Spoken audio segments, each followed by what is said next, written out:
19 de outubro, São Pedro de Alcântara, do ano de 1562. Aqueles que são de Cristo crucificaram a própria carne com seus vícios e concupiscências. Gálatas 5:24. Esta palavra de São Paulo tem admirável aplicação a São Pedro de Alcântara, cuja festa a Igreja celebra no dia 19 de outubro. Filho do jurisconsulto Pedro, nasceu em 1499 em Alcântara, na Espanha. Menino ainda, já dava sinais indubitáveis de futura santidade. De índole boa, manso, modesto e simples, era pelos companheiros apelidado de santo. Embora se dedicasse de corpo e alma aos estudos na Universidade de Salamanca, embora tivesse feito sempre figura saliente entre os seus colegas de estudo, fiel ficou aos princípios religiosos, e para todos era um modelo perfeito de virtude e piedade.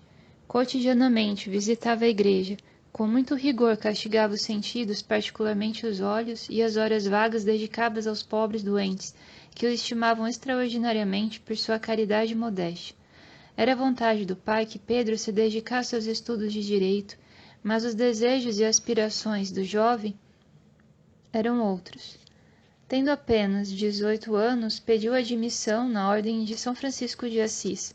Com hábito, tomou também o espírito da ordem, e tão rápidos progressos fez nas virtudes e santidade, que tendo apenas 20 anos de idade foi nomeado superior do convento de Badajoz.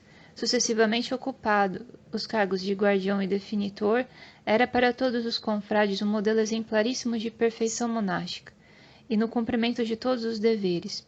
Além disto, era extraordinário como pregador de missões e confessor, e só de Deus é conhecido o bem enorme que nesta dupla qualidade de pregador e confessor fez aqueles que o procuravam, e quantos por seu intermédio acharam a paz da alma e se conservaram na graça de Deus. Amável condescendente para com o próximo, era intransigente para consigo.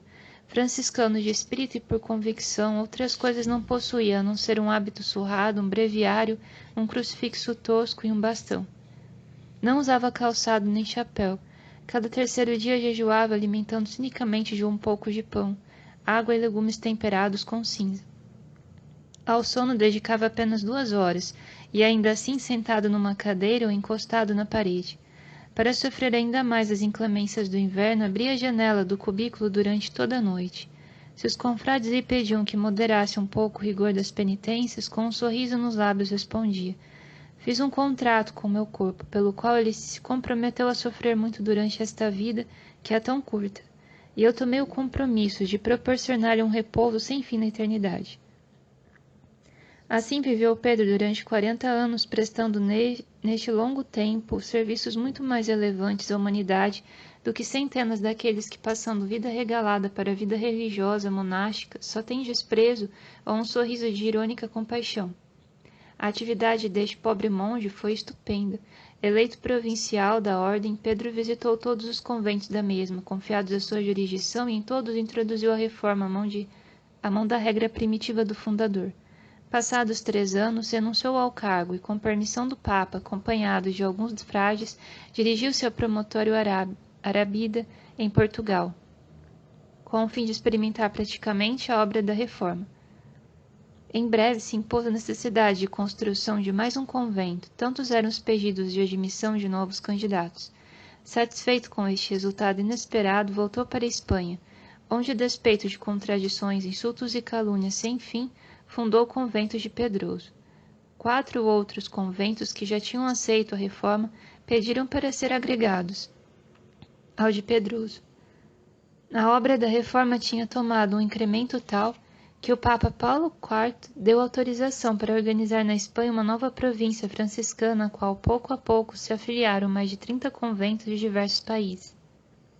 Pela reforma da ordem franciscana, Pedro não só restabeleceu na família monástica o espírito primitivo da pobreza, humildade e penitência, mas concorreu grandemente para a regeneração da fé entre o povo todo, pondo assim um dique à onda avassaladora da reforma protestante. A virtude e extraordinários talentos de que era dotado tornaram-lhe o nome célebre e acatado em toda a Espanha. De longe vinham pessoas com o fim de conhecerem o humilde benfazejo franciscano e dele receberem instrução, conselho e consolo. Nas viagens do missionário, o povo se lhe acercava para beijar-lhe a orla do hábito e pedir-lhe a bênção. Cidades e municípios recorriam ao seu arbítrio para fazer cessar litígios que perturbavam a paz comum. Carlos V pediu-lhe muitas vezes conselho e o rei João III de Portugal muito insistiu para que passasse algum tempo na corte.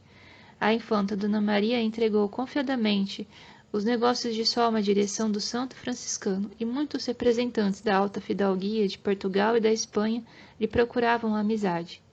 O século que deu a outros países a reforma, mais acertadamente chamada a Revolução Religiosa, mimoseou a Espanha com uma pleiade de santos estrelas de primeira ordem no firmamento da Igreja Católica. Luís de Granada, João d'Ávila, Francisco Borgia, Teresa de Jesus são nomes respeitabilíssimos de santos espanhóis do século XVI.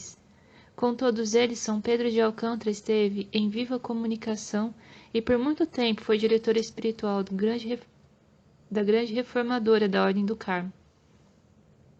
A todo aquele que quer ser discípulo do Divino Mestre, como a este não faltaram, nem lhe faltarão provações e sofrimentos de toda a espécie.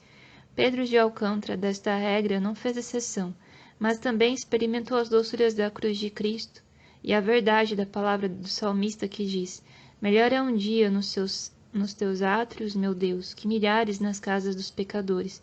Preferi estar abatido na casa de meu Deus que morar nas tendas dos pecadores. Salmos 83, 11. Deus distinguiu seu fiel servo com muitos milagres e deu-lhe sinais evidentes de predileção. Pedro tinha 63 anos, quando lhe foi revelada a hora da morte. Achando-se em viagem em visita canônica, foi acometido de uma doença mortal. Internado no hospital de Arenes, sofreu dores atrozes, as quais lhe eram suavizadas pela visita frequente de Maria Santíssima e de São João e de outros santos. A febre causava-lhe uma sede tão grande que difícil lhe era articular uma palavra. Irresistível era então a vontade de beber água. Tomando o copo com água na mão, levava-o à boca, mas olhando para o crucifixo levantava para ele o copo, e com doce sorriso entregava-o ao enfermeiro, sem ter tomado uma só gota. Com uma devoção que comoveu todos os circunstantes, recebeu o santo viático. As últimas palavras que disse foram as do Salmo 121. Eu me alegro nisto que me foi dito, iremos à casa do Senhor. E no dia 19 de outubro de 1562 entregou a alma a Deus.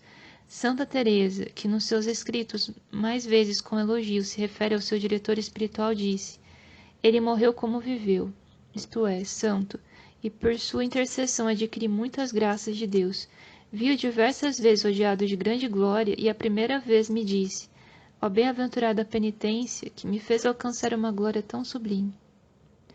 O túmulo de Pedro de Alcântara é glorioso, e Deus se dignou de comprovar, com muitos milagres, a santidade de seu servo, cujo nome foi por Clemente IX inscrito no catálogo dos santos da Igreja Católica. São Pedro de Alcântara, rogai por nós.